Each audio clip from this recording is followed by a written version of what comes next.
El segundo Banco de los Estados Unidos, 1816 a 1833. Los Estados Unidos emergieron de la guerra de 1812 en un estado monetario caótico, con los bancos multiplicándose e inflándose lib, controlados solo por las diferentes tasas de depreciación de sus billetes. Con los bancos liberados de rescatar sus obligaciones en especie, el número de bancos incorporados aumentó durante 1816 de 212 a 232.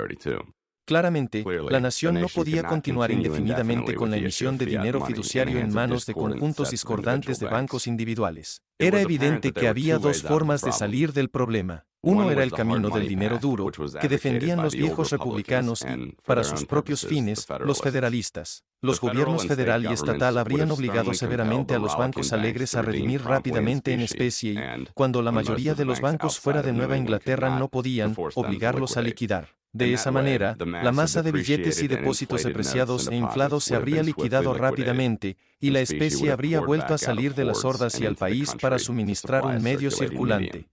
La experiencia inflacionaria habría terminado. En cambio, el establishment demócrata, republicano en 1816 se volvió hacia el antiguo camino federalista, un nuevo banco central, un segundo banco de los Estados Unidos. Siguiendo el modelo del primer banco, el segundo banco, una corporación privada con una quinta parte de las acciones propiedad del gobierno federal, debía crear un papel moneda nacional, comprar una gran parte de la deuda pública y recibir depósitos de fondos del Tesoro. Los billetes y depósitos del segundo banco de los Estados Unidos debían ser canjeables en especie, y los gobiernos federales que los recibían les daban un estatus de moneda de curso casi legal en pago de impuestos. Que el propósito de establecer el segundo banco de los Estados Unidos era apoyar a los bancos estatales en su curso inflacionario en lugar de reprimirlos se ve en el vergonzoso trato que el segundo banco hizo con los bancos estatales tan pronto como abrió sus puertas en enero de 1817.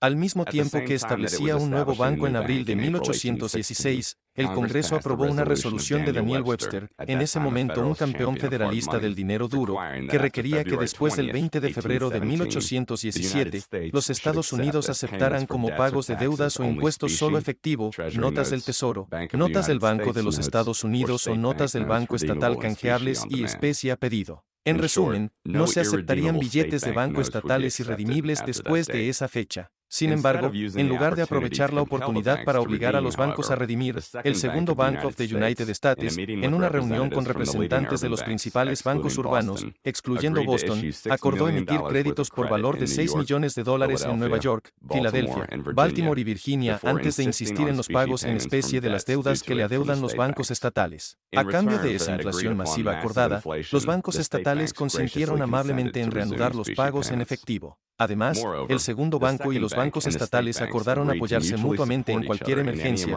lo que, por supuesto, significaba en la práctica que el banco mucho más fuerte de los Estados Unidos estaba comprometido a apuntalar a los bancos estatales más débiles. El segundo Banco de los Estados Unidos fue impulsado a través del Congreso por la administración de Madison y particularmente por el secretario del Tesoro Alexander J. Dallas, cuyo nombramiento fue presionado para ese propósito. Dallas, un rico abogado de Filadelfia, era un amigo cercano, consejero y socio financiero del comerciante y banquero de Filadelfia Stephen Girard, supuestamente uno de los dos hombres más ricos del país. Hacia el final de su mandato, Girard era el mayor accionista del primer banco de los Estados Unidos, y durante la guerra de 1812, Girard se convirtió en un gran inversor en la deuda de guerra del gobierno federal. Tanto como un posible gran accionista como una forma de descargar su deuda pública, Girard comenzó a agitar por un nuevo Banco de los Estados Unidos. El nombramiento de Dallas como secretario del Tesoro en 1814 fue diseñado con éxito por Dallas y su amigo cercano, el rico comerciante de pieles de Nueva York John Jacob Astor, también un gran inversor en deudas de guerra. Cuando se estableció el segundo Banco de los Estados Unidos, Stephen Girard compró los $3 millones de los $28 millones que quedaban sin suscribir, y él y Dallas lograron asegurar para el puesto de presidente del nuevo banco a su buen amigo William Jones, ex comerciante de Filadelfia. Gran parte de la oposición a la fundación del Banco de los Estados Unidos parece profundamente profética. Por lo tanto, el senador William H. Wells, federalista de Delaware, al argumentar en contra del proyecto de ley bancario, dijo que era, cito, aparentemente con el propósito de corregir el estado de enfermedad de nuestro papel moneda al restringir y reducir la emisión excesiva de papel bancario. Y, sin embargo, vino preparado para infligirnos el mismo mal, no siendo en sí mismo más que una simple máquina de hacer papel. Fin de la cita. De hecho, el resultado del acuerdo con los bancos estatales fue que su reanudación de los pagos en especie después de 1817 fue más nominal que real, preparando así el escenario para la suspensión generalizada de la depresión de 1819 a 1821. Como escribe Braham Mond, se reanudaron los pagos en especie, con deficiencias sustanciales. Al parecer, la situación era mejor de lo que había sido y se mantuvo la pretensión de que fuera mejor de lo que era. Pero la redención no era cierta y universal. Todavía había una prima sobre la especie y todavía un descuento sobre los billetes, con una variación considerable en ambos de un lugar a otro. 3 años más tarde, en febrero de 1820, el secretario del Tesoro Crawford informó al Congreso que durante la mayor parte del tiempo transcurrido desde la reanudación de los pagos en especie, la convertibilidad de los billetes en especie había sido nominal en lugar de real en la mayor parte de la Unión. Fin de la cita. Un problema es que el Banco de los Estados Unidos no tuvo el coraje de insistir en el pago de sus notas de los bancos estatales. Como resultado, los bancos estatales tenían grandes saldos acumulados en su contra en el Banco de los Estados Unidos, por un total de más de $2,4 millones durante 1817 y 1818, permaneciendo en los libros como préstamos virtuales sin intereses. Sin embargo, como señala Cotterell, tantas personas influyentes estaban interesadas en los bancos estatales como accionistas que no era aconsejable ofenderse exigiendo el pago en efectivo, y los prestatarios estaban ansiosos por mantener a los bancos en el humor para prestar. Cuando el Banco de los Estados Unidos intentó cobrar billetes de banco estatales en especie, informó el presidente del banco, Jones, los bancos son deudores, alegan incapacidad, requieren indulgencia irrazonable o tratan nuestros reclamos y expostulaciones reiterados con indiferencia resuelta. Fin de la cita. Desde su creación, el segundo banco lanzó una espectacular inflación de dinero y crédito. Preocupado por insistir en el pago requerido de su capital en especie, el banco no logró recaudar los $7 millones que legalmente se suponía que se habían suscrito en especie. En cambio, durante 1817 y 1818, su tipo de cambio nunca superó los $2,5 millones. En el pico de su expansión inicial en julio de 1818, la especie del Banco de los Estados Unidos totalizaba $2,36 millones y sus notas y depósitos agregados totalizaron $21,8 millones. Así, en un escaso año y medio de funcionamiento, el segundo banco de Estados Unidos había sumado un neto de $19,2 millones a la oferta monetaria de la nación, o una proporción piramidal de 9:24, o una relación de reserva de 0:11. El fraude absoluto abundaba en el segundo Bank of the United States, especialmente en las sucursales de Filadelfia y Baltimore, particularmente en esta última. No es casualidad que 3/5 partes de todos los préstamos del banco se hayan realizado en estas dos sucursales. Además, el intento del banco de proporcionar una moneda uniforme en todo el país fracasó en el hecho de que las sucursales occidental y sur podrían inflar el crédito y los billetes, y que los billetes inflados se abrirían camino hacia las sucursales más conservadoras de Nueva York y Boston, que estarían obligadas a canjear los billetes inflados a la par. De esta manera, las ramas conservadoras fueron despojadas de especies, mientras que las ramas occidentales podrían continuar inflándose sin control. Las operaciones expansionistas del segundo Banco de los Estados Unidos, junto con su laxitud para insistir en el pago de especies por parte de los bancos estatales, impulsaron una mayor expansión inflacionaria de los bancos estatales además de esta espectacular ampliación del Banco Central. Por lo tanto, el número de bancos estatales incorporados aumentó de 232 en 1816 a 338 en 1818. Solo Kentucky fletó 40 nuevos bancos en la sesión legislativa de 1817 a 1818. La oferta monetaria total estimada en la nación aumentó de $67,3 millones en 1816 a $94,7 millones en 1818, un aumento del 40,7% en 2 años. La mayor parte de este aumento fue suministrado por el Banco de los Estados Unidos. La enorme expansión del dinero y el crédito impulsó un auge inflacionario a gran escala en todo el país. Los precios de importación habían caído en 1815 con la renovación del comercio exterior después de la guerra, pero los precios internos eran otra historia. Por lo tanto, el índice de productos básicos de exportación en Charleston aumentó de 102 en 1815 a 160 en 1818. Los precios de los productos básicos de Luisiana en Nueva Orleans aumentaron de 178 a 224 en el mismo periodo. Otras partes de la economía florecieron. Las exportaciones aumentaron de $81 millones en 1815 a un máximo de $116 millones en 1818. Los precios subieron mucho en bienes raíces, tierras, proyectos de mejora agrícola y esclavos, gran parte de ello impulsado por el uso del crédito bancario para la especulación en bienes raíces urbanos y rurales. Hubo un auge en la construcción de autopistas de peaje, fomentado por los vastos gastos federales en autopistas de peaje. Las tarifas de flete aumentaron en los barcos de vapor y las construcciones navales compartieron la prosperidad general. Además, las condiciones generales de auge expandieron el comercio de acciones tan rápidamente que los comerciantes, que habían estado comprando y vendiendo acciones en los bordillos de Wall Street durante casi un siglo, encontraron necesario abrir la primera bolsa de valores interior del país, la Bolsa de Nueva York, en marzo de 1817. Además, la banca de inversión comenzó en los Estados Unidos durante este periodo de auge. A partir de julio de 1818, el gobierno y el segundo banco comenzaron a ver en qué situación se encontraban. La enorme inflación de dinero y crédito, agravada por el fraude masivo, había puesto al Banco de los Estados Unidos en peligro real de hundirse y no poder sostener ilegalmente los pagos en especie. Durante el año siguiente, el banco comenzó una serie de contracciones heroicas, restricción forzada de préstamos, contracciones de crédito en el sur y el oeste, negativa a proporcionar una moneda nacional uniforme al canjear sus inestables billetes de banco a la par, y hacer cumplir seriamente el requisito de que sus bancos deudores canjeen una especie. Además, compró millones de dólares en especies del extranjero. Estas acciones heroicas, junto con la destitución del presidente del banco William Jones, lograron salvar al Banco de los Estados Unidos, pero la contracción masiva del dinero y el crédito rápidamente trajo a los Estados Unidos su primera depresión económica y financiera generalizada. El primer ciclo nacional de auge y caída había llegado a los Estados Unidos. Impulsado por una inflación rápida y masiva, rápidamente sucedido por la contracción del dinero y el crédito. Los bancos quebraron, y los bancos privados redujeron sus créditos y pasivos y suspendieron los pagos en efectivo en la mayor parte del país.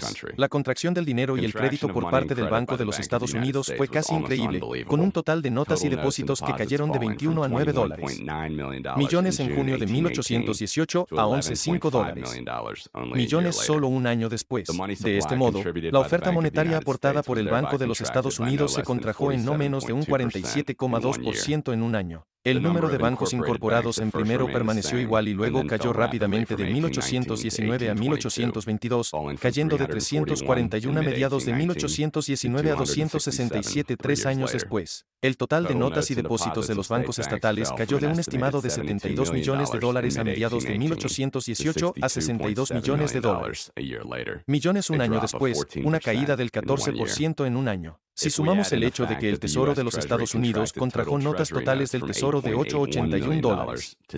Millones a cero durante este periodo, obtenemos la siguiente oferta monetaria total estimada. En 1818, 103 dólares 5 millones, en 18 dólares de 1974 2 millones, una contracción en un año 28 dólares 3%. El resultado de la contracción fue una oleada masiva de impagos, quiebras de empresas y fabricantes, y liquidación de inversiones poco sólidas durante el auge. Hubo una gran caída en los valores de los bienes raíces y los alquileres, y en los precios de las tarifas de flete y los esclavos. Las ventas de terrenos públicos disminuyeron considerablemente como resultado de la contracción, disminuyendo de 13 a 6 dólares. Millones en 1818 a $1.07. Millones en 1820.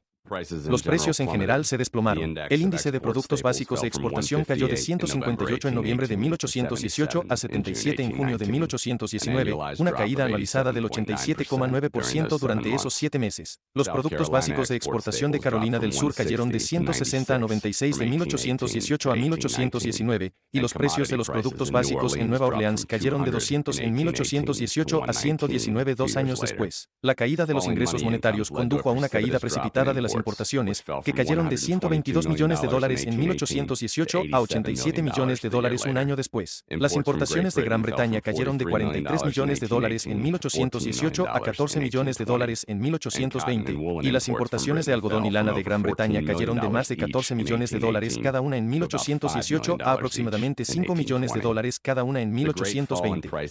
La gran caída de los precios agravó la carga de las deudas monetarias, reforzada por la contracción del crédito. Las quiebras abundaron, y un observador estimó que 100 millones de dólares de deudas mercantiles con Europa fueron liquidadas por bancarrota durante la crisis. Las áreas occidentales occidentales, despojadas de dinero por el colapso del papel y la deuda previamente hinchados, a menudo volvían a las condiciones del trueque, y el grano y el whisky se usaban como medios de intercambio. En el dramático resumen del economista e historiador del dinero duro William Gouge, por su contracción precipitada y dramática, el banco se salvó y la gente se arruinó.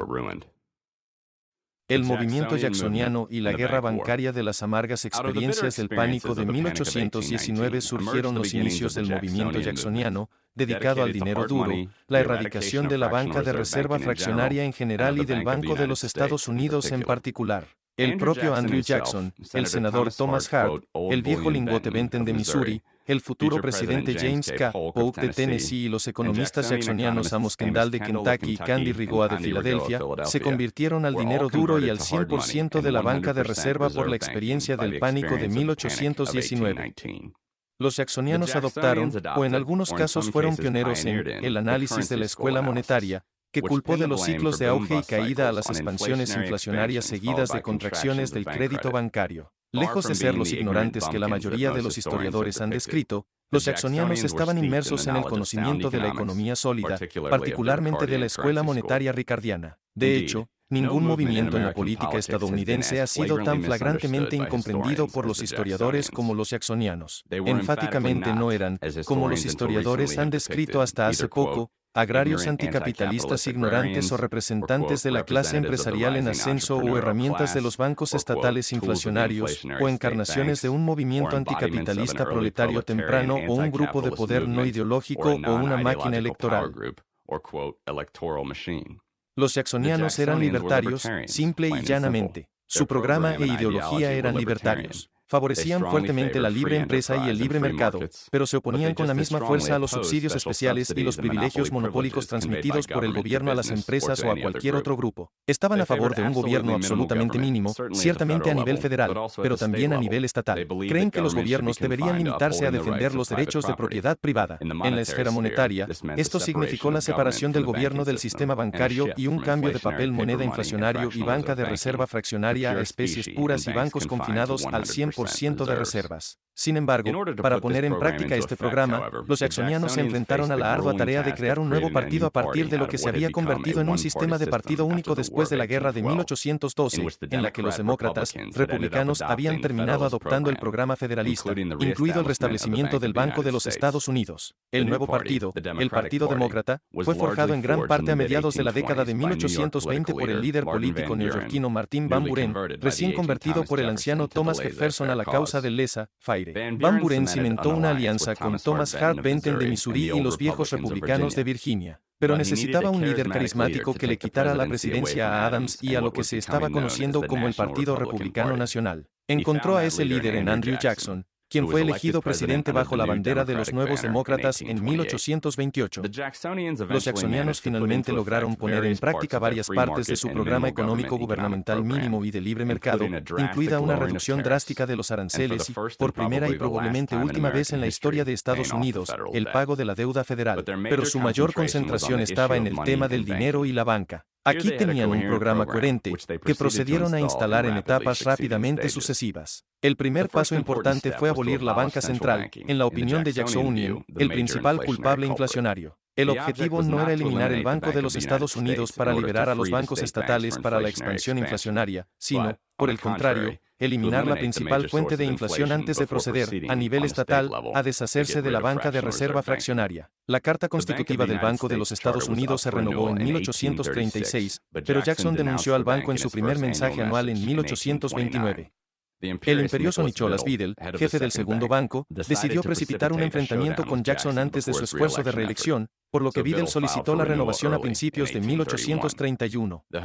La multitud de republicanos nacionales y demócratas no jacksonianos procedieron a aprobar el proyecto de ley de Recharta, pero Jackson, en un mensaje dramático, vetó el proyecto de ley y el Congreso no lo aprobó como veto. Reelegido triunfalmente en la emisión bancaria en 1832, el presidente Jackson no perdió tiempo en desestablecer el Banco de los Estados Unidos como Banco Central. La acción crítica se produjo en 1833, cuando Jackson retiró los depósitos del Tesoro Público del Banco de los Estados Estados Unidos y los colocó en varios bancos estatales, pronto etiquetados como, cito, bancos de mascotas en todo el país. El número original de bancos de mascotas era de 7, pero los jacksonianos no estaban interesados en crear una oligarquía bancaria privilegiada para reemplazar el monopolio anterior, por lo que el número de bancos de mascotas había aumentado a 91 a fines de 1836. En ese año, Biddle logró asegurar un estatuto de Pensilvania para su banco, y el nuevo Banco de los Estados Unidos de Pensilvania funcionó como un banco estatal muy reducido pero aún influyente durante algunos años a partir de entonces. Los historiadores ortodoxos han sostenido durante mucho tiempo que, con su acto imprudente de destruir el Banco de los Estados Unidos y transferir fondos del gobierno a los numerosos bancos estatales, Andrew Jackson liberó a los bancos estatales de las restricciones que les imponía un banco central. Por lo tanto, supuestamente se permitió a los bancos piramidar billetes y depósitos precipitadamente sobre las especies existentes y precipitar una inflación salvaje que luego fue sucedida por dos pánicos bancarios y una deflación desastrosa. Los historiadores recientes, sin embargo, han invertido totalmente esta imagen convencional. En primer lugar, el registro de inflación bancaria bajo el régimen del Banco de los Estados Unidos apenas era ideal. Desde las profundidades de la depresión posterior a 1819 en enero de 1820 hasta enero de 1823, bajo el régimen del conservador Lyndon Shives, el Banco de los Estados Unidos aumentó sus notas y depósitos a una tasa anual de 5.9%. La oferta monetaria total de la nación se mantuvo casi igual en ese periodo. Sin embargo, bajo el régimen mucho más inflacionista de Nicholas Biddle, los billetes y depósitos del Banco de los Estados Unidos aumentaron, después de enero de 1823, de $12 millones a $42 millones. Un incremento anual del 27,9%.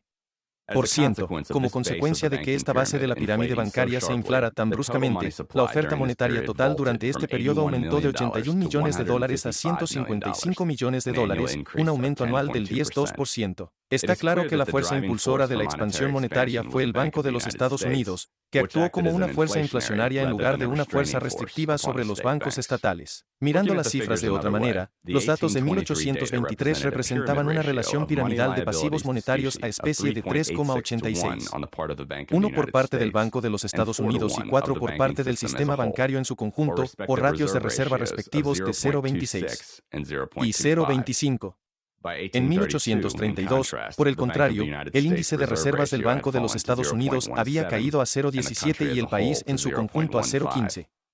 Ambos conjuntos de instituciones se habían inflado de manera casi precisa y proporcional en la parte superior de la especie. El hecho de que los precios al por mayor se mantuvieran prácticamente iguales durante este periodo no indica que la inflación monetaria no fuera indebida y peligrosa. Como ha señalado la teoría austríaca del ciclo económico, cualquier inflación del crédito bancario establece las condiciones para el auge y la caída. No hay necesidad de que los precios suban realmente. La razón por la que los precios no subieron fue que el aumento de la producción de bienes y servicios fue suficiente para compensar la expansión monetaria durante este periodo. Pero condiciones similares de la década de 1920 precipitaron el gran colapso de 1929, un evento que conmocionó a la mayoría de los economistas que habían adoptado la posición protomonetarista de Irving Fisher y otros economistas de la época, de que un nivel de precios al por mayor estable no puede, por definición, ser inflacionario. En realidad, la economía de libre mercado sin trabas generalmente aumentará la oferta de bienes y servicios y, por lo tanto, provocará una caída suave del nivel de precios, como sucedió en la mayor parte del siglo XIX,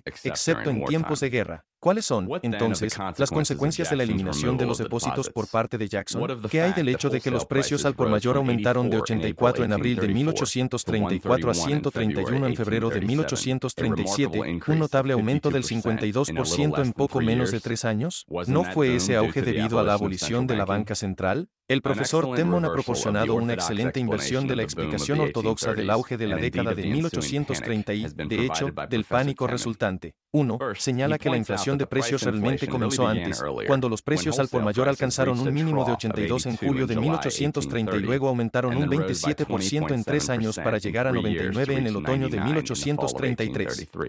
La razón del aumento de precios es simple. La oferta monetaria total había aumentado de $109 millones en 1830 a $159 millones en 1833, un aumento del 45,9% o un aumento anual del 15,3%. Desglosando aún más las cifras, la oferta monetaria total había aumentado de $109 millones en 1830 a $155 millones un año y medio después, una expansión espectacular del 35%. Incuestionablemente, esta expansión monetaria fue estimulada por el todavía floreciente reciente Banco de los Estados Unidos, que aumentó sus notas y depósitos de enero de 1830 a enero de 1832 de un total de $29 millones a $42 millones. Millones, un aumento del 45,2%. Por lo tanto, la inflación de precios y dinero en los primeros años de la década de 1830 fue nuevamente provocada por la expansión del Banco Central aún dominante. Pero, ¿qué hay de la notable inflación después de 1833? No hay duda de que la causa de la inflación de precios fue la notable inflación monetaria durante el mismo periodo, ya que la oferta monetaria total aumentó de $150 millones a principios de 1833 a $267 millones a principios de 1837, un asombroso aumento del 84% o 21% anual. Pero como señala Temen, esta inflación monetaria no fue causada por la expansión de los bancos estatales liberados a un nivel bastante bueno. Si fuera cierto que los bancos estatales usaron su libertad y sus nuevos depósitos del gobierno federal para piramidear salvajemente sobre la especie, entonces su proporción piramidal habría aumentado mucho. O, por el contrario, su relación de reserva de especie a billetes y depósitos habría disminuido drásticamente. Sin embargo, el ratio de reservas del banco era de 0,16. A principios de 1837.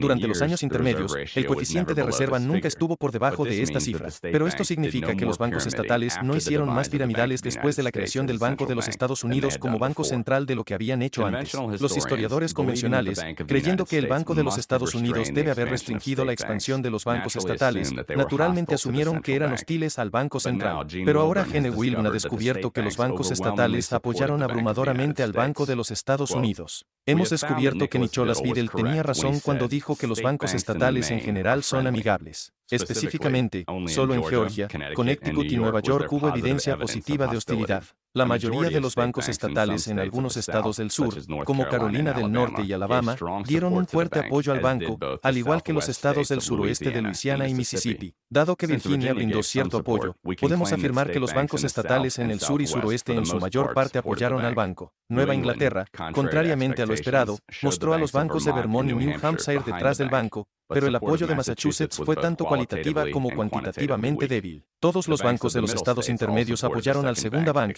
excepto los de Nueva York. Fin de la cita. ¿Cuál fue, entonces, la causa de la enorme expansión monetaria de la década de 1830? Fue una expansión tremenda e inusual de la reserva de especies en los bancos de la nación. La oferta de especies en el país se había mantenido prácticamente constante en unos $32 millones desde principios de 1823 hasta principios de 1833.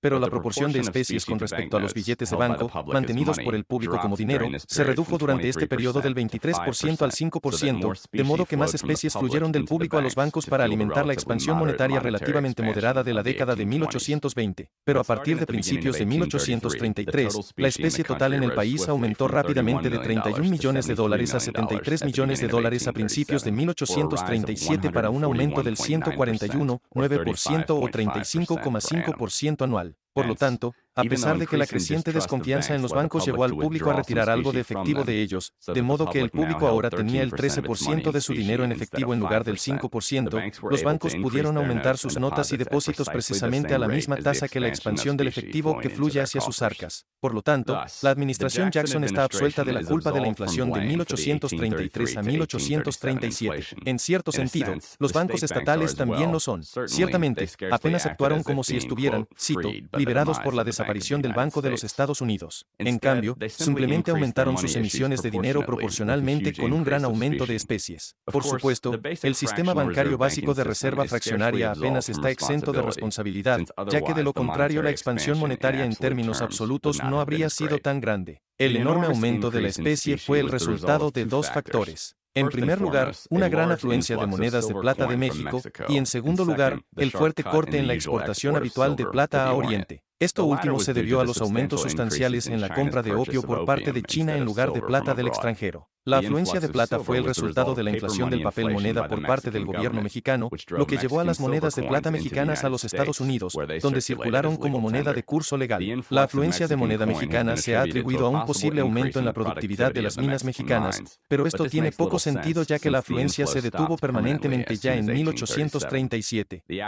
La causa real fue una inflación de la moneda mexicana por parte del régimen de Santa Anna, que financió sus déficits durante este periodo acuñando monedas de cobre altamente degradadas. Dado que el cobre degradado sobrevaloraba enormemente el cobre y el oro y la plata infravalorados, estos dos últimos metales procedieron a fluir rápidamente fuera de México hasta que prácticamente desaparecieron. La plata, por supuesto, y no el oro, fluía hacia los Estados Unidos durante este periodo. De hecho, el gobierno mexicano se vio obligado a rescindir sus acciones en 1837 al cambiar la cornisa de cobre a su proporción adecuada. La afluencia de plata mexicana a los Estados Unidos cesó rápidamente. Una inflación de crédito bancario de la magnitud de la década de 1830 está destinada a toparse con bajíos que hacen que el banco detenga la expansión y comience a contraerse. A medida que los bancos se expanden y los precios suben, la especie está destinada a fluir fuera del país y a manos del público interno, y la presión sobre los bancos para redimir y la especie se intensificará, forzando el cese del auge e incluso la contracción monetaria. En cierto sentido, la causa precipitante inmediata es de menor importancia. Aún así,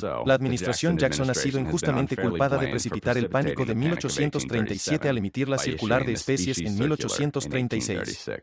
En 1836, la administración Jackson decidió detener la enorme especulación en tierras públicas occidentales que había sido alimentada durante los últimos 2 años por la inflación del crédito bancario. Por lo tanto, Jackson decretó que los pagos de tierras públicas tendrían que hacerse en especie. Esto tuvo el efecto saludable de detener la especulación de tierras públicas, pero estudios recientes han demostrado que la circular de especies tuvo muy poco impacto en presionar a los bancos para que paguen especies. Sin embargo, desde el punto de vista del programa Jackson, era tan importante como avanzar hacia el establecimiento de las finanzas del gobierno de los Estados Unidos sobre una base puramente monetaria. En 1836 también se tomó otra medida para avanzar en el programa jacksoniano.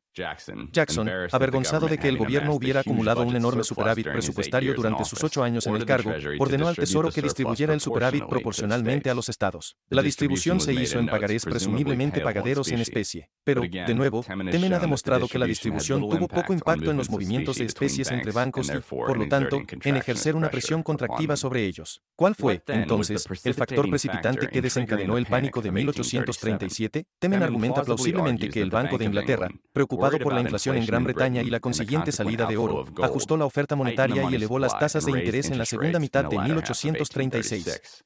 Como resultado, las contracciones del crédito restringieron severamente el comercio de exportación de algodón estadounidense en Londres. Las exportaciones disminuyeron, los precios del algodón cayeron, el capital fluyó hacia Inglaterra y se ejerció una presión contractiva sobre el comercio estadounidense en los bancos estadounidenses. Los bancos de todo Estados Unidos, incluido el Banco de los Estados Unidos, suspendieron rápidamente los pagos en efectivo en mayo de 1837. Sus notas se depreciaron a tasas variables y el comercio interregional dentro del país se vio paralizado. Si bien los bancos pudieron evadir los pagos en especie y continuar las operaciones, aún estaban obligados a contratar crédito para volver a las operaciones en especie, ya que no podían esperar crear dinero fiduciario indefinidamente y se les permitía permanecer en el negocio. Finalmente, los bancos de Nueva York se vieron obligados por ley a reanudar el pago de sus obligaciones contractuales, y los otros bancos lo siguieron en el otoño de 1838.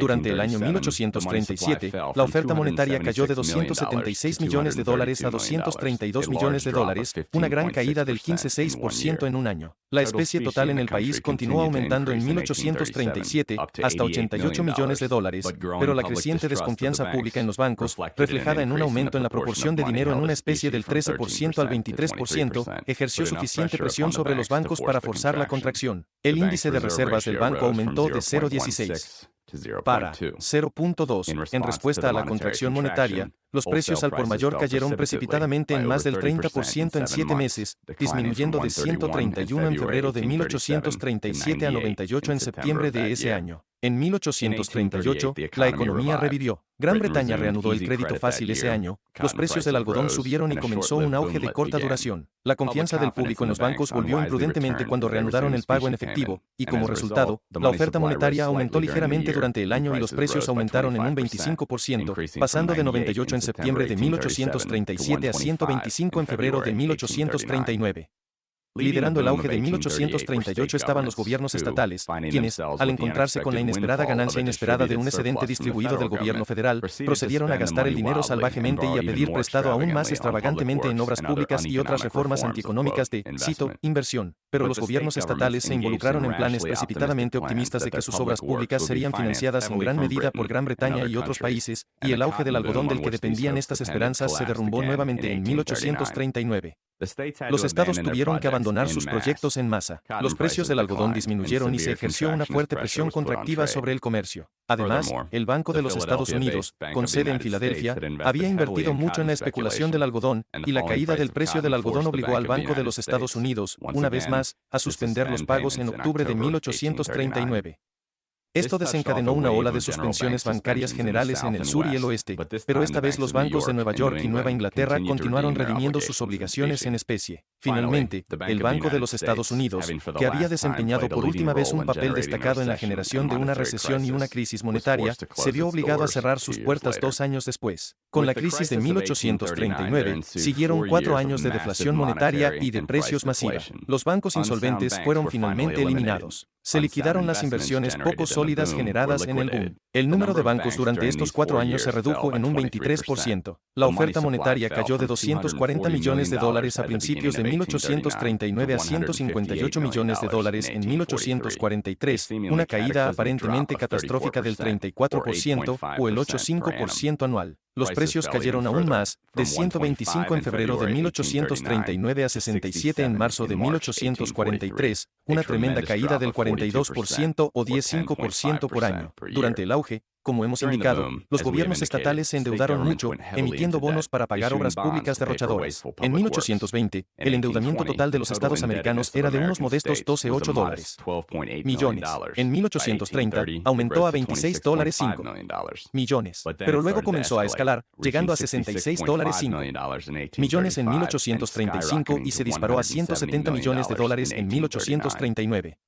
El colapso del dinero, la banca crediticia y los precios después de 1839 puso en peligro estas deudas estatales. En este punto, los Whigs, tomando una hoja de sus antepasados, los federalistas, agitaron para que el gobierno federal rescatara a los estados y asumiera sus deudas. Después de que llegó la crisis de 1839, algunos de los estados del sur y del oeste estaban claramente en peligro de incumplimiento. Su difícil situación empeoró por el hecho de que la mayor parte de la deuda estaba en manos de capitalistas británicos y holandeses, y esa especie tendría que ser enviada al extranjero para cumplir con los fuertes pagos de intereses. Los Whigs presionaron aún más para que el gobierno federal asumiera la deuda, con el gobierno federal emitiendo bonos y pagos por valor de $200 millones.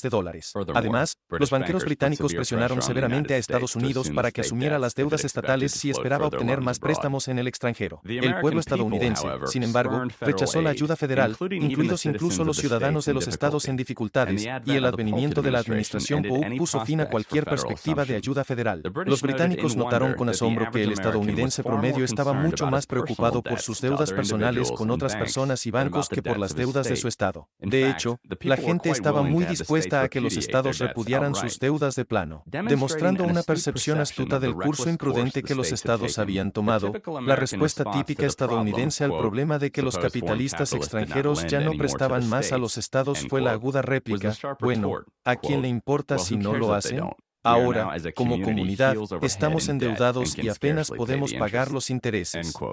La implicación era que la desaparición del crédito extranjero a los estados tendría el efecto saludable de reducir su gasto derrochador, así como evitar la imposición de una carga impositiva paralizante para pagar los intereses en principio. En esta respuesta, el público se dio cuenta de que ellos y su gobierno eran entidades separadas y, a veces, incluso hostiles, en lugar de uno en el mismo organismo. En 1847, 4 estados del oeste y del sur, Mississippi, Arkansas, Michigan y Florida, habían repudiado la totalidad o parte de sus deudas. Otros 6 estados, Maryland, Illinois, Indiana, Luisiana, Arkansas y Pensilvania, habían incumplido de 3 a 6 años antes de reanudar el pago. Es evidente, entonces, que la contracción de 1839 a 1843 fue útil para la economía en la liquidación de inversiones, deudas y bancos insalubres, incluido el pernicioso Banco de los Estados Unidos. Pero, ¿no tuvo la deflación masiva efectos catastróficos en la producción, el comercio y el empleo, como nos han hecho creer? En un fascinante análisis y comparación con la deflación de 1929 a 1933, un siglo después, el profesor Temen muestra que el porcentaje de deflación durante los 4 años comparables de 1839 a 1843 y de 1929 a 1933 fue casi el mismo. Sin embargo, los efectos de las dos deflaciones sobre la producción real fueron muy diferentes. Mientras que de 1929 a 1933, la inversión bruta real cayó catastróficamente en un 91%, el consumo real en un 19% y el PIB real en un 30%. De 1839 a 1843, la inversión cayó un 23%, pero el consumo real aumentó un 21% y el PIB real un 16%. El problema interesante es explicar la enorme caída de la producción y el consumo en la década de 1930 en contraste con el aumento de la producción y el consumo en la década de 1840. Parece que solo los primeros meses de la contracción perjudicaron al público estadounidense y que la mayor parte de la deflación anterior fue un periodo de crecimiento económico. Salmon sugiere correctamente que la razón se puede encontrar en la flexibilidad a la baja de los precios en el siglo XIX, de modo que la contracción monetaria masiva bajaría los precios pero no paralizaría particularmente el mundo de la producción real o los niveles de vida. Por el contrario, en la década de 1930, el gobierno impuso obstáculos masivos a la caída a la baja de los precios y los salarios, y por lo tanto provocó una depresión severa y continua de la producción y los niveles de vida. Los jacksonianos no tenían intención de dejar un sistema permanente de bancos de mascotas, por lo que después de la jubilación de Jackson, su sucesor, Martin Van Buren, luchó para establecer el sistema de tesorería independiente, en el que el gobierno federal no confería ningún privilegio especial o apoyo inflacionario a ningún banco. En lugar de un banco central o bancos de mascotas, el gobierno debía mantener sus fondos puramente en especie en sus propias bóvedas de tesorería o en sus sucursales de subtreasury, y simplemente recibir y gastar fondos de allí. Van Buren finalmente logró establecer el sistema de tesorería independiente, que duraría hasta la Guerra Civil. Por fin, los jacksonianos habían logrado su sueño de separar totalmente al gobierno federal del sistema bancario y colocar sus finanzas en una base puramente monetaria y monetaria. Los jacksonianos en la legislación de acuñación de 1834 hemos visto que la ley de acuñación de 1792 estableció un sistema bimetálico en el que el dólar se definía como igual a 371,25 granos de plata pura y 24,75 granos de oro puro, una relación de peso fijo de 15 granos de plata a 1 grano de oro. Pero el bimetalismo se basa en la ley de Gresham. Después de 1805, el valor de la plata en el mercado mundial cayó a aproximadamente 15,75 a 1, de modo que la proporción de la Casa de la Moneda Fija de los Estados Unidos infravaloró en gran medida el oro y la plata sobrevalorados. Como resultado, el oro salió del país y la plata entró, de modo que después de 1810, solo la moneda de plata, una moneda de plata fraccionaria hispanoamericana en gran parte sobrevaluada, circuló dentro de los Estados Unidos. El resto de la moneda era papel bancario inflado en varias etapas de depreciación. Los jacksonianos, como hemos visto, estaban decididos a eliminar el papel moneda inflacionario y sustituirlo por un dinero duro que consistiera en especie, o, a lo sumo, en papel 100% respaldado por oro o plata. A nivel federal, esto significó abolir el Banco de los Estados Unidos y establecer el Tesoro Independiente. El resto de la lucha tendría que llevarse a cabo durante la década de 1840 y más tarde, a nivel estatal, donde los bancos estaban autorizados. Pero una cosa que el gobierno federal podía hacer era reajustar la acuñación de la especie. En particular, los jacksonianos estaban ansiosos por eliminar los billetes de banco de pequeña denominación, de $20 o menos, y sustituirlos por monedas de oro y plata. Razonan que el estadounidense promedio usaba en gran medida estas monedas, y eran las que se construían con papel moneda inflacionario. Para que un estándar fuera realmente de oro y plata, era vital que las monedas de oro o plata circularan y fueran utilizadas como medio de intercambio por el estadounidense promedio. Para lograr este objetivo, el Jacksonian se dispuso a establecer un programa integral. Como paso vital, una de las leyes de acuñación de 1834 reajustó la antigua relación de acuñación de 15 a 1 que había infravalorado el oro y lo había sacado de circulación. La ley de acuñación devaluó la definición del dólar de oro del 24,75 original.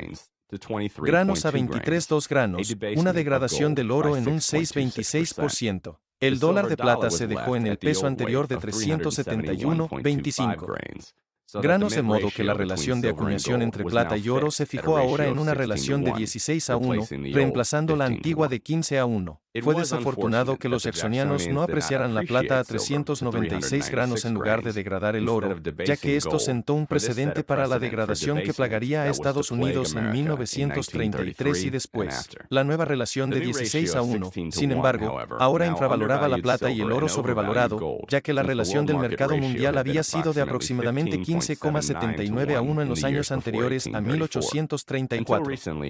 Hasta hace poco, los historiadores han asumido que los jacksonianos intentaron deliberadamente traer oro y expulsar la plata y establecer un patrón oro monometálico por la puerta trasera. Un estudio reciente ha demostrado, sin embargo, que los jacksonianos solo querían dar un pequeño empujón a la entrada de oro a través de una ligera subvaluación y que anticipaban una circulación total de monedas de oro y plata. En 1833, por ejemplo, la proporción del mercado mundial era de 15,93 a 1. De hecho, Resulta que durante 2 décadas los jacksonianos tenían razón y que la ligera prima del 1% de la plata sobre el oro no fue suficiente para sacar de circulación las monedas anteriores. Tanto la plata como el oro se importaron a partir de entonces, y las monedas de plata y oro circularon con éxito una al lado de la otra hasta principios de la década de 1850. La plata fraccionaria española ligera se mantuvo sobrevalorada incluso en la proporción de menta, por lo que floreció en circulación, reemplazando a los billetes pequeños depreciados. Incluso los dólares de plata estadounidenses ahora se mantenían en circulación,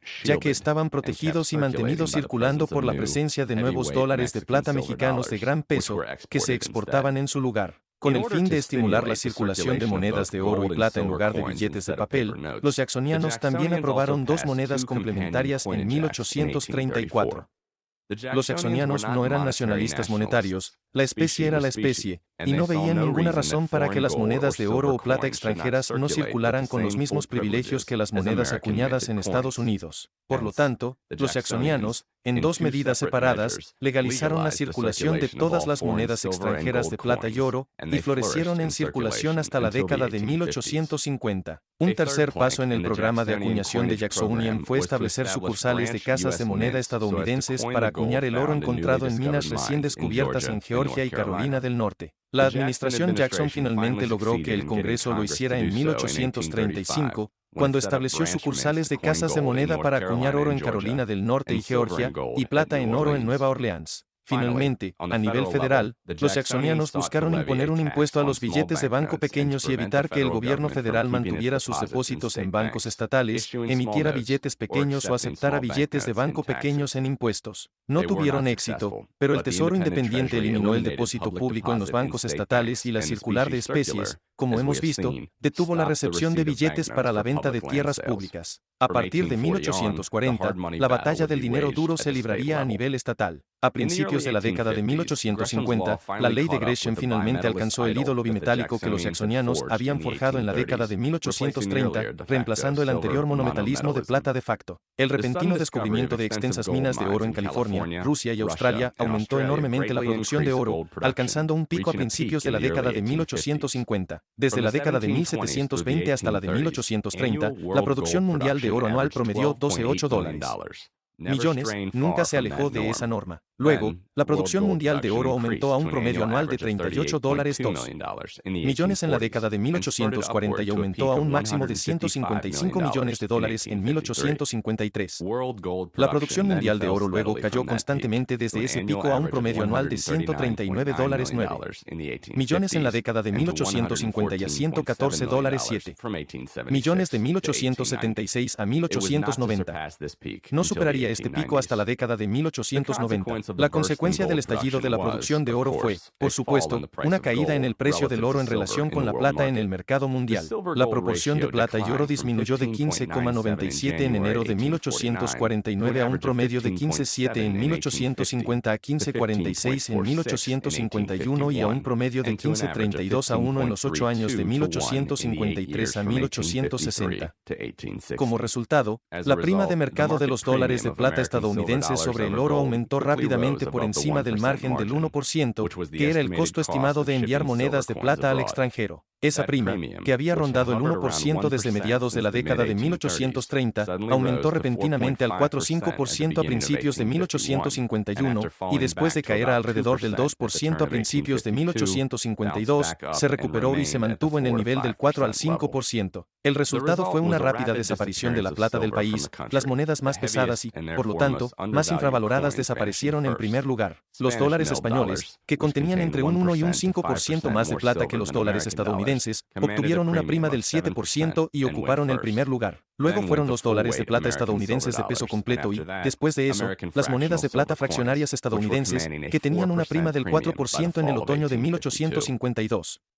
Las últimas monedas que quedaron fueron las desgastadas fracciones española y mexicana, que se depreciaron entre un 10 y un 15%. Sin embargo, a principios de 1851, incluso estas monedas de plata extranjeras gastadas habían alcanzado una prima del 1% y estaban comenzando a desaparecer. Estaba claro que Estados Unidos estaba experimentando una grave crisis de monedas pequeñas. Las monedas de oro fluían hacia el país, pero eran demasiado valiosas para ser técnicamente utilizables para monedas de pequeña denominación. La administración demócrata de Pierce vio con horror millones de dólares en billetes pequeños privados no autorizados que entraron en circulación a principios de 1853 por primera vez desde la década de 1830. Los jacksonianos estaban en grave peligro de perder la lucha por la acuñación de dinero duro, al menos para las denominaciones más pequeñas y medianas. Había que hacer algo rápido. La ruptura definitiva del bimetalismo nunca había sido más clara. Si el bimetalismo no es viable a largo plazo, esto deja dos alternativas de dinero duro de libre mercado: un monometalismo de plata con un dólar definido como un peso de plata solamente y oro que circula libremente en peso a tasas de mercado que fluctúan libremente, o B, monometalismo de oro con un dólar definido solo como un peso de oro, con plata circulando en peso.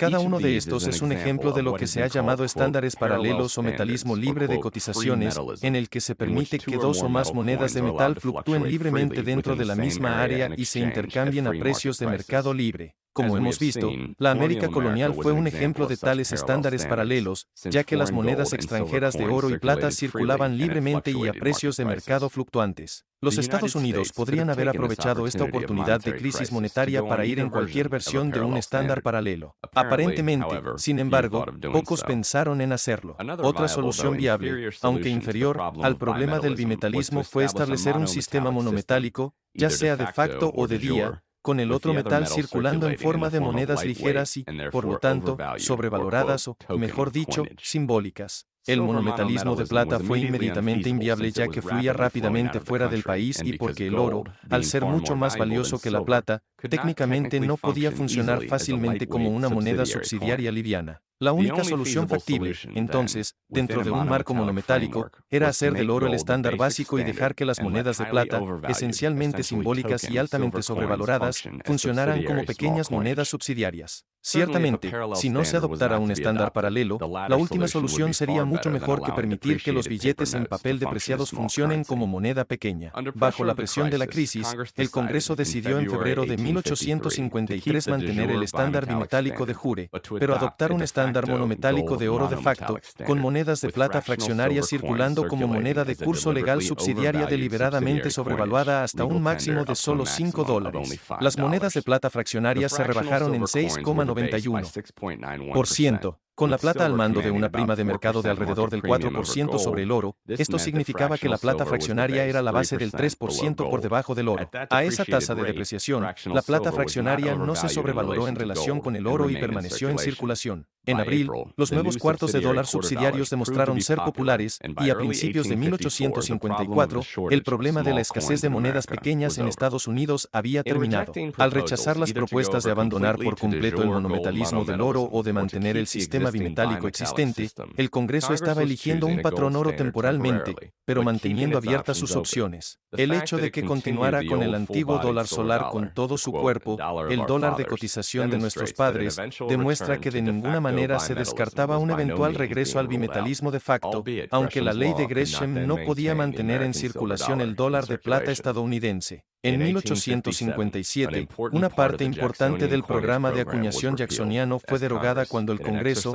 en un ejercicio de nacionalismo monetario, eliminó todo el poder de curso legal de las monedas extranjeras. Banca descentralizada desde la década de 1830 hasta la Guerra Civil. Después de que el Banco Central fuera eliminado en la década de 1830, la batalla por el dinero duro se trasladó en gran medida al ámbito gubernamental estatal. Durante la década de 1830, el principal impulso fue prohibir la emisión de billetes pequeños, lo que se logró para billetes de menos de $5 en 10 estados en 1832, y posteriormente, otros 5 restringieron o prohibieron dichos billetes. El Partido Demócrata se convirtió ardientemente en dinero duro en los diversos estados después del shock de la crisis financiera de 1837 y 1839. El impulso demócrata fue hacia la ilegalización de todo el papel del Banco de Reserva fraccionario. Las batallas también se libraron a fines de la década de 1840 en las convenciones constitucionales de muchos estados, particularmente en Occidente. En algunos estados del oeste, los jacksonianos obtuvieron un éxito temporal, pero pronto los Whigs regresarían y derogarían la prohibición bancaria. Los Whigs, tratando de encontrar alguna manera de superar la repulsión general contra los bancos después de la crisis de finales de la década de 1830, adoptaron el concepto de banca libre de cotización cotizaciones, que había sido promulgado por Nueva York y Michigan a fines de la década de 1830. Desde Nueva York, la idea se extendió al resto del país y triunfó en 15 estados a principios de la década de 1850. En vísperas de la Guerra Civil, 18 de los 33 estados de la Unión habían adoptado leyes de libre banca. Debe tenerse en cuenta que la banca libre, como se la conoció en los Estados Unidos antes de la Guerra Civil, no estaba relacionada con el concepto filosófico de banca libre analizado por los economistas. Como hemos visto anteriormente, la verdadera banca gratuita es un sistema en el que la entrada en la banca es totalmente gratuita. Los bancos no están subsidiados ni regulados, y a la primera señal de falta de rescate en pagos en efectivo, un banco se ve obligado a declararse insolvente y cerrar sus puertas. La banca libre antes de la Guerra Civil, por otro lado, era muy diferente. Como hemos señalado, el gobierno permitía suspensiones periódicas y generales de los pagos en especie cada vez que los bancos se sobreexpandían y se metían en problemas. El último episodio fue en el pánico de 1857. Es cierto que la corporación bancaria ahora era más liberal, ya que cualquier banco que significara las regulaciones legales podría incorporarse automáticamente sin presionar para obtener estatutos legislativos especiales, como había sido el caso antes. Pero los bancos ahora estaban sujetos a una miríada de regulaciones, incluidos edictos de comisionados bancarios estatales y altos requisitos mínimos de capital que restringían en gran medida la entrada al negocio bancario. Pero el aspecto más pernicioso de la banca libre de cotizaciones era que la expansión de los billetes y depósitos estaba directamente vinculada a la cantidad de valores del gobierno estatal en los que el banco había invertido y depositado como bono con el Estado. En efecto, entonces, los bonos del gobierno estatal se convirtieron en la base de reserva sobre la cual los bancos podían realizar una expansión múltiple de billetes y depósitos. El sistema no solo preveía explícita o implícitamente la banca de reserva fraccionaria, sino que la pirámide estaba vinculada rígidamente a la cantidad de bonos del gobierno comprados por los bancos. Esta disposición vinculaba deliberadamente a los bancos y la expansión del crédito bancario con la deuda pública. Significaba que cuanta más deuda pública compraban los bancos, más podían crear y prestar dinero nuevo. En resumen, se alentó a los bancos a monetizar la deuda pública. Por lo tanto, se alentó a los gobiernos estatales a endeudarse y, por lo tanto, la inflación gubernamental y bancaria estaba íntimamente relacionada. Además de permitir la suspensión periódica de los pagos en efectivo, los gobiernos federal y estatal confirieron a los bancos el privilegio de que sus billetes fueran aceptados en impuestos. Además, la prohibición general de la banca de sucursales interestatales, y a menudo también de las sucursales intraestatales, inhibió en gran medida la velocidad con la que un banco podía exigir el pago de otros bancos en especie. Además, las leyes estatales de usura, impulsadas por los Whigs y con la oposición de los demócratas, abarataron excesivamente el crédito para los prestatarios más riesgosos y alentaron la inflación y la expansión especulativa de los préstamos bancarios. Además, el deseo de los gobiernos estatales de financiar mejoras internas fue un factor importante para subsidiar e impulsar la expansión del crédito bancario. Como Hammond admite, los gatos monteses no prestaron dinero a los agricultores y no sirvieron a ningún interés anterior. Surgieron para satisfacer las demandas de crédito no de los agricultores, que eran demasiado astutos económicamente para aceptar dinero salvaje, sino de los estados comprometidos con las mejoras públicas. Fin de la cita. A pesar de los efectos y problemas, la naturaleza descentralizada del sistema bancario anterior a la Guerra Civil significaba que los bancos eran libres de experimentar por su cuenta con la mejora del sistema bancario. El dispositivo de este tipo más exitoso fue la creación del sistema SAFEC, un banco central de libre mercado. Es un hecho, casi nunca recordado, que una vez existió un banco privado estadounidense que trajo orden y conveniencia a una miríada de billetes de banco emitidos de forma privada. Además, este banco de SAFEC restringió la emisión excesiva de estos billetes. En resumen, era un banco central privado que mantenía honestos a los otros bancos. Como tal, convirtió a Nueva Inglaterra en una isla de estabilidad monetaria en una América que se enfrentaba al caos monetario. El caos era, de hecho, la condición en la que se encontraba Nueva Inglaterra justo antes de que se estableciera el SAFEC Bank. Había una gran cantidad de billetes circulando en el centro financiero más grande de la zona, Boston. Algunos fueron emitidos por bancos de Boston, que todos en Boston sabían que eran solventes, pero otros fueron emitidos por bancos autorizados por el Estado. Estos podían estar bastante lejos, y en aquellos días esa distancia impedía tanto el conocimiento general sobre su solvencia como el fácil acceso para llevar los billetes del banco para canjearlos en oro o plata. Por lo tanto, mientras que al principio estos billetes de país fueron aceptados en Boston a su valor nominal, esto solo alentó a algunos bancos lejanos a emitir muchos más billetes de los que tenían oro para respaldarlos. Por lo tanto, los billetes de los países comenzaron a comercializarse generalmente con descuentos a la par, del 1% al 5%. Citibank finalmente se negó a aceptar billetes de banco nacionales por completo. Esto dio lugar a los corredores de dinero mencionados anteriormente en este capítulo, pero también causó dificultades a los comerciantes de Boston, que tuvieron que aceptar pagarés de cuyo valor real no podían estar seguros. Cuando intercambiaron los billetes con los corredores, terminaron asumiendo el costo total de descontar los billetes que habían aceptado a la par. Un comienzo en falso que comenzó a cambiar en 1814, el Banco de Nueva Inglaterra de Boston anunció que también entraría en el negocio de los corredores de dinero, aceptando billetes de países de los tenedores y entregándolos al banco emisor para su canje. Los tenedores de billetes, sin embargo, todavía tenían que pagar el costo. En 1818, un grupo de comerciantes prominentes formó el Suffolk Bank para hacer lo mismo. Esta competencia ampliada redujo la tasa básica de descuento de los pagarés del 3% en 1814 al 1% en 1818 y finalmente a una mitad bajista del 1% en 1820. Pero esto no significaba necesariamente que los bancos de los países se comportaran de manera más responsable en la creación de sus notas. A fines de 1820, el negocio se había vuelto claramente poco rentable, y ambos bancos dejaron de competir con los corredores de dinero privados. El Suffolk se convirtió en otro banco de Boston. Durante los años siguientes, Citibank descubrió que sus billetes representaban una parte cada vez más pequeña de la oferta monetaria total de Nueva Inglaterra. Los bancos nacionales simplemente emitían muchos más billetes en proporción a su capital, es decir, oro y plata, que los bancos de Boston. Preocupados por esta afluencia de papel moneda de menor valor, tanto el Suffolk Bank como el New England Bank comenzaron de nuevo en 1824 a comprar billetes de países. Pero esta vez lo hicieron no para obtener ganancias en el canje, sino simplemente para reducir el número de billetes de país en circulación en Boston. Tenían la necia esperanza de que esto aumentaría el uso de sus mejores notas, aumentando así sus propios préstamos y ganancias. Pero cuanto más compraban pagarés, más pagarés de peor calidad, en particular de los principales bancos lejanos, los reemplazaban. La compra de estos últimos implicaba más riesgo, por lo que Suffolk propuso a otros 6 Citibanks un fondo conjunto para comprar y enviar estos billetes al banco emisor para su canje. Estos 7 bancos, conocidos como los bancos asociados, recaudaron $300,000 para este propósito. Con Suffolk actuando como agente y comprando pagarés de los otros 6, las operaciones comenzaron en marzo de 2418-24. El volumen de billetes de países traídos de esta manera aumentó enormemente a $2 millones por mes a fines de 1825. Para entonces, Suffolk se sentía lo suficientemente fuerte como para hacerlo solo. Además, ahora tenía la influencia para presionar a los bancos nacionales para que depositaran oro y plata en Suffolk para facilitar el canje de notas. En 1838, casi todos los bancos de Nueva Inglaterra lo hicieron y estaban canjeando sus billetes a través del Suffolk Bank. Las reglas básicas de Suffolk desde principios de 1825 hasta finales de 1858 fueron las siguientes. Cada banco del país tenía que mantener un depósito permanente de efectivo de al menos $2 para el banco más pequeño, más lo suficiente para canjear todos los billetes que recibía Suffolk. Estos depósitos de oro y plata no tenían que estar en Suffolk, siempre y cuando estuvieran en algún lugar conveniente para Suffolk, de modo que los billetes no tuvieran que ser enviados a casa para su redención. Pero en la práctica, casi todas las reservas estaban en Suffolk. Citibank solo tenía que depositar una cantidad fija, que disminuyó a $5 en 1835.